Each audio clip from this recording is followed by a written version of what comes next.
Evening, everyone. How are we? I have my hometown of Newcastle, so I dropped in. It's hence the change of scenery. But what we're going to be doing is the same old, same old. We're going to be going live. We're going to be covering all your questions, everything that you want to go over, and we're going to be massively focusing on today on the best training split for muscle gain, fat loss, and whatnot. We're going to be going over all the variables in that, such as volume, frequency. Volume, frequency, intensity, all that sort of thing. Hey Craig, how are you, brother? Good to hear from you. So yeah, we're going to be covering all that sort of thing. And then after that, we're going to be going through a heap of questions. So, in the last 2 days, I got here like 15 questions written down already. So you guys also comment everything that you want me to go over, and I'll cover as much as possible. Now, the old man's whipping up a storm for me in the kitchen. That's all the stuff you're going to hear. So I'm only going to be on here for, a cheeky 30 minutes or so. So get them in quick so that we can cover all this stuff that you want to know. Otherwise, it'll have to wait for tomorrow. So let's crack into it. G'day, Dan. How are you, brother? First things first, I hope you all had a good weekend so far. I hope you got some sun. Anyone in Sydney, if you didn't get out in the sun today, you're a spud, because it was absolutely amazing. I hit up Bondi, and one thing a lot of people miss and forget is that in fat loss, you actually want to get out in the sun as much as possible. So there are several reasons for this, which I've been reading up on really quite recently. And number one is just that I see it. When I'm in the sun more, I get leaner instantly. I don't change my food, I don't change my training, don't change my supplementation, anything. Everything is absolutely the same, but if I spend more time in the sun, even just 1 to 2 hours more per day, I'll get dramatically leaner. Now, on top of this too, there's this really out there bloke, he's a weird guy, posts up some of the most poorly written things on Facebook I've ever seen. However, he's highly, highly intelligent. His name's Dr. Jack Kruse. And one thing that he focuses on is cellular energy. So the way that your cells make energy and how it makes you feel and how it makes your body function. And he reckons that the radiations from the sunlight actually stimulates your cells to make more energy and to function a whole heap better. And he actually cites a lot of research and background to this and really good reasoning, such as those people who have, who spend more time in the sun are actually less likely to get diabetes. They're actually more likely to live a higher quality of life. And that's obviously not accounting for differences in technologies. And they say that somewhere, I can't remember, it was an equatorial country actually had the lowest amount of diabetes anywhere in the world. And that was what he attributed to was the amount of sunlight they were getting. They were getting around roughly 5 hours a minimum of sunlight minimum per day. On top of this too, sunlight's our best source of vitamin D. It's absolutely fantastic. Really, really good way to get it in. And also on top of that, you just feel awesome when you're in the sun. The reason for this is it actually improves your neurotransmitters. So one thing that a lot of people look over is that when you're looking over your general health, is that melatonin and serotonin are both really heavily controlled by sunlight. So in the presence of sunlight, this amino acid called tryptophan is actually converted into serotonin. That makes you feel good and that makes you sleep well. And then also on top of that, if you're exposed to large amounts of sunlight, you actually have higher melatonin production later on that day. And if you minimize your blue screen, so minimize your time on Facebook, or just use a blue screen filter, you will actually have much higher melatonin production. So as I said, if you didn't get out in the sun today, you're a spud. Chance, mate, well done, getting a good half day in. You're going to get shredded, guys. You see Chance's transformation. The guy is absolutely killing it. I should probably put that up for you all to see, to show you what is actually possible, because he is looking mint. So let's get into it. The first thing we're going to cover today is the best training split, because I get asked this all the time, literally all the time. And the answer to what is the best training split, it really varies on a whole number of things. We're going to cover them.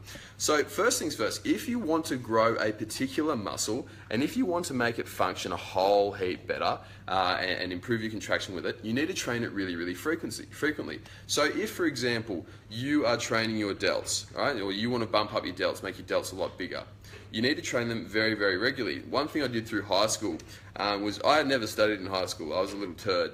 I had the worst attitude to school whatsoever. I was the biggest bludger, parents wasted so much money on me in tutoring. Sorry, Dad. And what I did is literally every single night, I got given a set of dumbbells, my first dumbbells ever. Every single night, I would do about 100 to 200 lat raises, and that was it. And then, you know, I ended up with, you know, quite large delts compared to the rest of my body. Coincidence? I think not.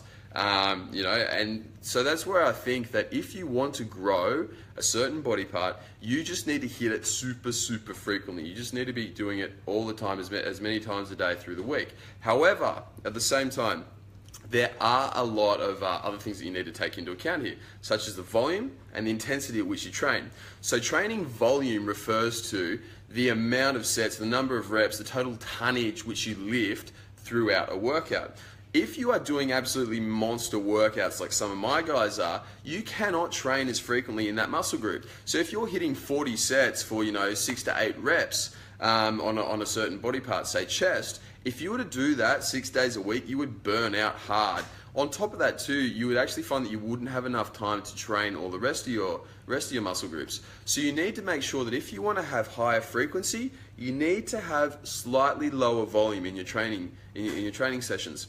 On top of that too, in comes intensity. Intensity refers to the difficulty which you work out, how strenuous your workout is. What we largely use is a rate of perceived exertion, so how heavy or how hard you feel like you're pushing, and whether you feel like you've got anything left in the tank at all. And if you are training with massive volume and massive intensity, you end up like burning out kind of. So if you have too much of any of these things at one time, you won't do well. So that's why you need to match your frequency, volume, and intensity all together. And you need to find the optimal amount. So if you are training with high frequency and you want to grow a particular body part, you need to make sure that your sessions have lower volume in them for that body part. So if you're going to hit delts 6 times a week, you can't really, well, some individuals can, but most can't. Most people can't really hit like 30, 40 sets on those in all 6 or 7 of those workouts that you do in a week, because your shoulders will burn out. You won't grow as well. You know, there's literally no point to it. On top of that too, if you are training, you know, balls to the wall, it's going to be even worse. If you're training like a pussy, right? You're training like an absolute bitch. You walk in the gym, you're on your phone, you're talking to your mate, you know, you're flexing the mirror, checking out your abs, all that type of spud stuff. You know, you can actually train at a higher frequency and volume, but your gains won't be optimal. Okay. So what I'm saying out of this is you need to make sure that if you're going to be training super frequently, you need to make sure that your volume isn't super high. Bring it down. If you're going to train like 3 days a week, you can probably hit, you know, 20 sets on that. 20 sets with an intensity of about, you know, 8 out of 10, quite comfortably, and you should feel pretty good. You guys should not be afraid to train with DOMs either. That's the other thing. A lot of people say, in fact, I remember my housemate, he was a bit of a pussy in the gym back in the day. He'd say, oh, no, you never train on DOMs. You never train on DOMs. And I mean, the bloke never grew, and it was for a good reason, because he trained like a pussy. He had a poor work ethic. When you get DOMs, it's not a reason to not train. That's just merely that your body it's still in the process of clearing out all the metabolic byproducts from your last workout. Doesn't mean that your muscle fibers are massively damaged, and you know that you're at risk of injuring yourself or anything like that. Just push on through. Once you do a few sessions like that, and you push on after your DOMs, the DOMs actually go away and they get lesser. A couple of years ago, when I did a massive period of growing, I was training legs 6 sessions consecutively over 3 days. So twice a day for 3 days, I was hitting legs only, all right? My coach is a bit of a dick. If you guys who train me think I'm bad, my coach is even worse. I've done worse than you. And in this period, I grew like a monster, massively, absolutely huge. And just a couple of months after this, I finished this bulking phase, I actually turned pro. So it does work. You can train with high frequency like that. And you don't need to worry about the DOMs whatsoever. You can just push on through. With it though, if you start feeling like your joints are getting sore, that's when you need to wear off. So you need to know the difference between DOMs on one hand and joint pain on the other, okay? If it's a sharp, acute pain, like someone's stabbing you in the area, stop immediately. Don't push through. There is no honor in being a muppet, okay? If you're doing something dumb, which is gonna injure yourself, just because it's tough and because all the boys do it, it's stupid. Don't do it, okay? If on the other hand it's just really hard and you're finding it very, very taxing, then yeah, push on through. Mind over matter, keep going, push it hard, and make sure that you get those gains. All right, let's get into those questions now. Okay, first things first. Tyrone said thoughts on a 4-day split. Yeah, it's fine as long as your volume and intensity are high enough. That's great. Dorian Yates allegedly only trained 4 days a week for 45 minutes each. But in those 45 minutes, he put himself through hell. So it's possible to grow on that. It certainly is. On the other hand, though, you got to look at it. Dorian Yates, former Mr. Olympia, was on shitloads of anabolics, absolutely heaps of steroids. So he was going to grow off anything no matter what. So it might not work for you, and also the game kind of changes for people who are natty lifters versus enhanced lifters. So yeah, but look, it worked for him. He was a freak, one of the biggest of all time, if not the biggest of all time. So you can grow on a 4-day split. Dan Lane, yes, that's why I have you doing DEDs twice a week, and you're lucky it's only twice, mate, because it could be 3 or 4 times. What's better, more reps with slightly lighter weights or less reps with heavy weight? Depends on the person. This is where neurotransmitters come in, man. Some people are genetically predisposed to being better at higher reps. Some are better at doing, lower rep strength stuff. I myself, I gas out on anything over like 12 reps. So if I do 12 reps for say 30 sets in a workout, the next day I'll have a fat workout hangover. On the other hand, if I stick to less than 6 reps and do the same total tonnage throughout the workout, but I actually even more tonnage throughout the workout, I'll actually feel fine the next day. Okay. What else have we got here? Do I use force negatives all the time or just in high rep training, and what are the main benefits? Using force negatives, I assume you're referring to like cheating on the way up in order to slowly lower it on the way down. Yes, look, that's a really good technique. If you do want to improve your strength and hypertrophy in a small phase, then yes, you can use force negatives. So what you do is you get the spotter to help you lift the weight up, say for example in a bench press, and then you just drop it down slowly, and then you can't lift the weight up, so you get the spotter to help you up, and then you go down like that again. Yeah, it definitely helps. I don't really use a whole heap of that in my training, but what I do what I do really recommend and what I preach is the use of tempo. So controlling the negative portion of the set, and making sure that you focus on the contraction, getting a really good stretch, and going through a full range of motion. All right. Who else have we got here? Yeah, Dan, so I'll just answer that, bro. So yeah, more slow on the way down. Legs need to be 3 times a week besides 2. Yeah, chance we could get you on three leg days a week. Easy done. All right, so a couple other ones I got here. Kate has just asked, would you recommend using resistance bands for glute activation, or is there other ways of activating muscle? Would it help my progress significantly to include it into my routine? So with glute bands, I don't think they do a whole heap, to be perfectly honest. The reason why, well actually, let's take a step back. Whenever you have an issue with your body, you got to think about why. The first thing you should ask is why, not how do I fix it. You need to get to the root cause. Anyone who has glute issues will literally, like glute issues meaning your knees come in like this. So anyone who squats and your knees go like this, or your hips go out to the side, right? You're not doing it right, your glutes aren't working well, you need to fix it.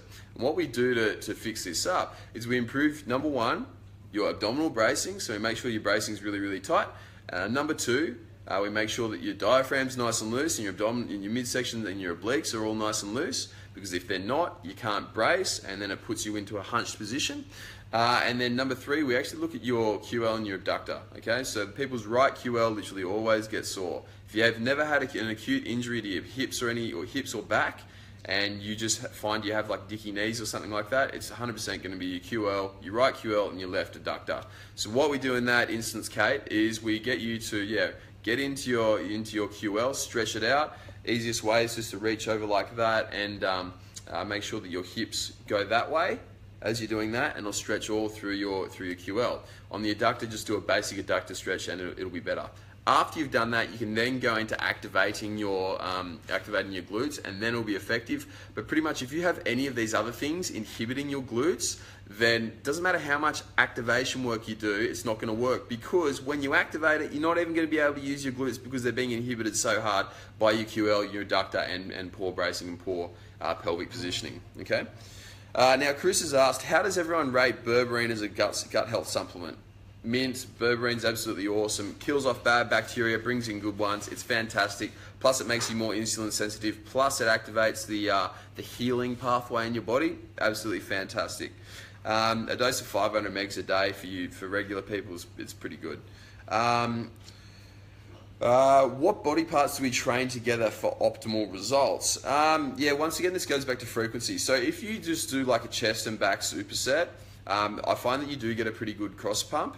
So that's one thing. If you do agonist, antagonist, so like front and back, pair them together, you actually always get a really, really good pump, really good blood flow, really good contraction, and I find it actually improves your movement. So that's one really good way to do it. The other thing I'm a big fan of is whole body workouts. And then the other thing I'm a fan of is just trying to get in high frequency. So really, man, that's the most general answer I can give to you. It depends from person to person what's best, but it goes back to what I said right at the start. Frequency, volume, intensity. If you can match them all together, then yes, you're going to do well. Apply a little bit of the agonist-antagonist theory into that. So working your front and then your back, and you superset them together. That can also really, really improve your workouts and your results.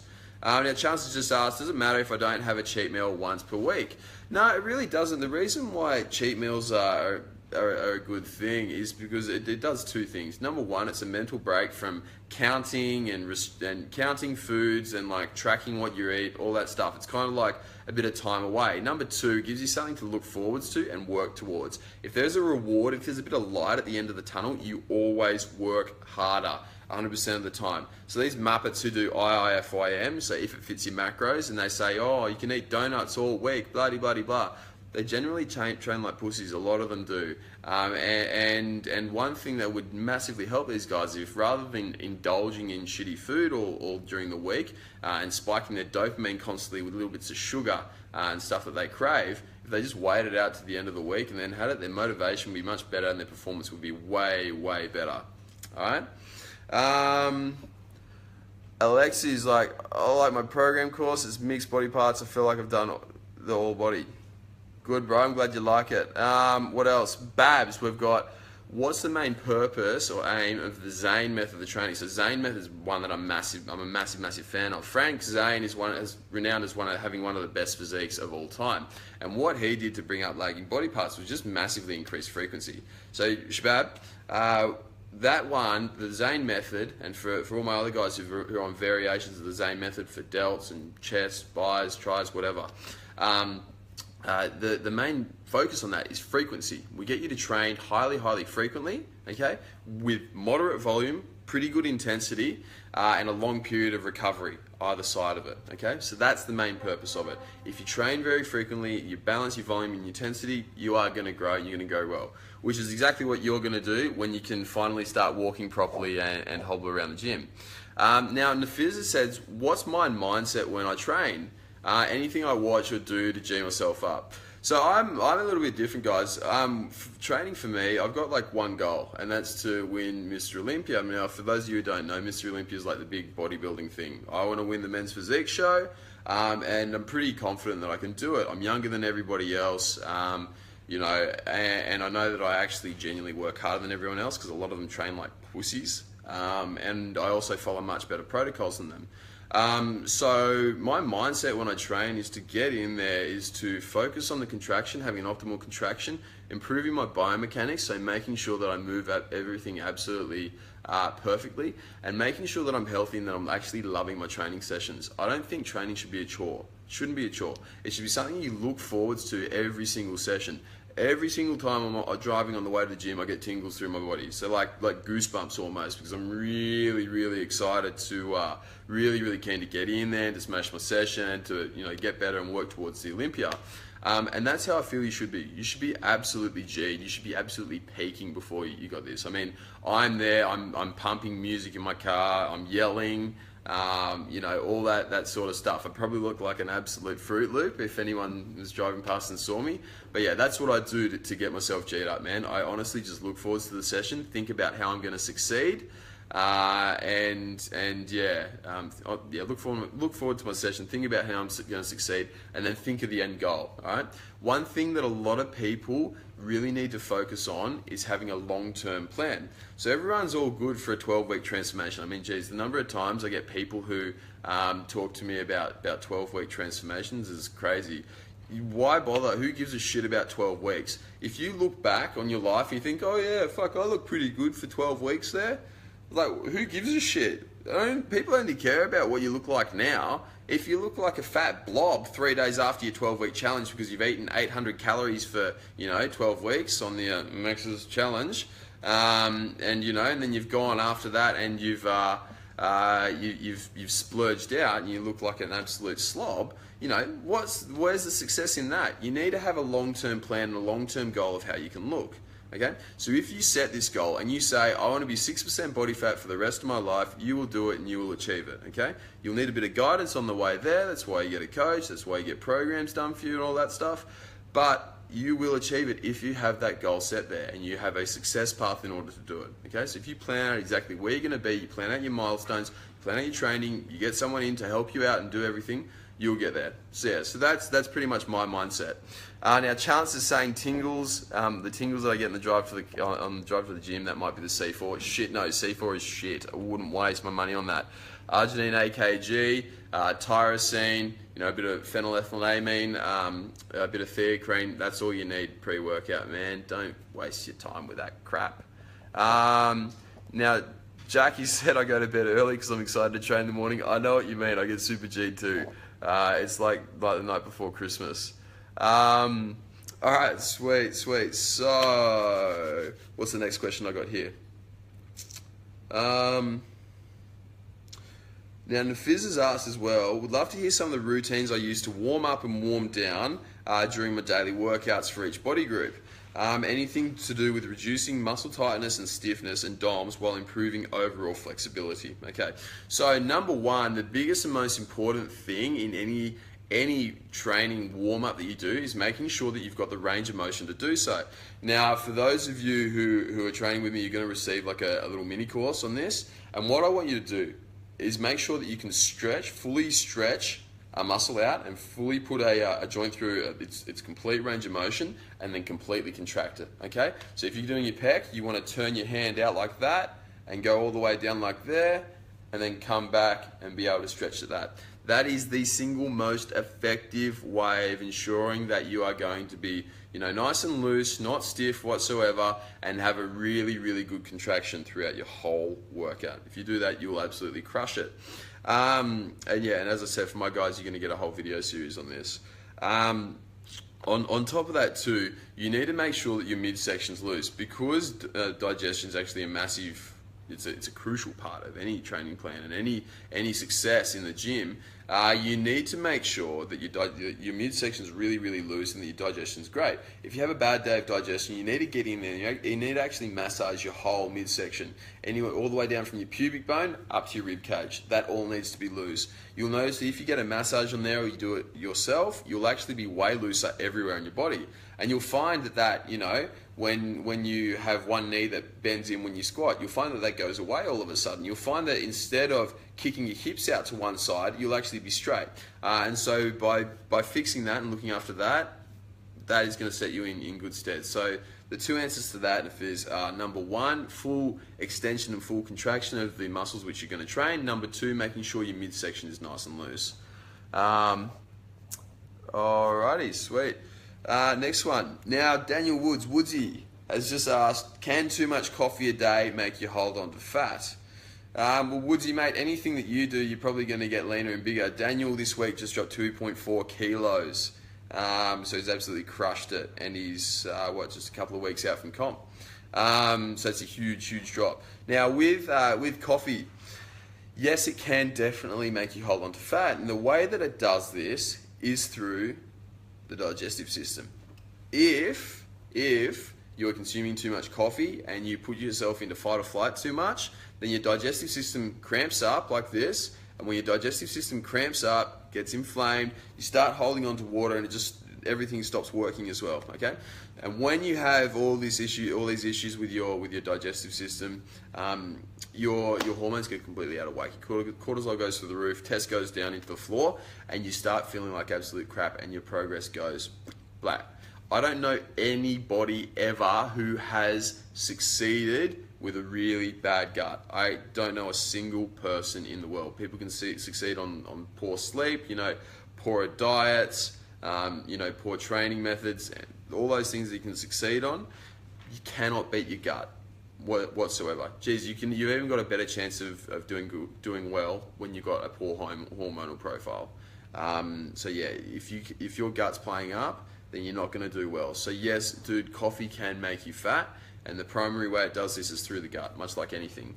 Now, Cuzzy said, isn't dynamic stretching recommended before training? Yeah, I don't know. I've tried dynamic stretching. I don't really like it myself, to be perfectly honest. If there's any research on there, on that, let me know. I haven't ever looked into it because I know what works. I'm very, very confident in what works, and I've learned from a lot of really highly intelligent people, and this is what they do too. Okay, so if you make sure that your midsection is nice and loose, then you make sure that your body can go through a full range of motion, you're going to be sweet. All right, guys. Well, on that note, I'm going to finish up for tonight. If you have any other questions which we didn't get to cover, comment them below, and I'll hit them up tomorrow, same time, when we go over the whole lot. I'm going to go hook into some of the old man's grub, and I'll speak to you soon. Enjoy your night, guys. All right, quick one. Alexi's just said, Testo Buster, is it working? Don't know what that says, so we'll forget it. All right, mate. Re-comment that and put it in English for me, and I'll sort you out. Take it easy, guys.